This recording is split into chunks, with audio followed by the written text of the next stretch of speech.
Congratulations! You've successfully uploaded your inventory data. Now let's go through the final step, ensuring the quality of your data for smooth operations. Start by navigating to the Settings menu and selecting Manage Item Templates. Here, you can filter by the inventory you'd like to review. As you can see, these are the items we just uploaded. The units and categories are pre-filled based on the information you provided in your Excel file. For first-time setup, we recommend checking that all categories are correct. If needed, you can add subcategories. This is especially useful for alcoholic beverages. To optimize your inventory management, make sure to add durability dates and set par levels.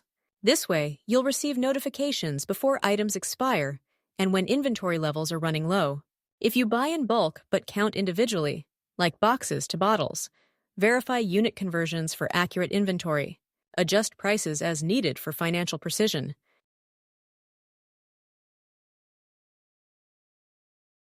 Adding par levels, for example, allows you to effortlessly stay on top of products that require your attention, ensuring timely restocking and preventing shortages.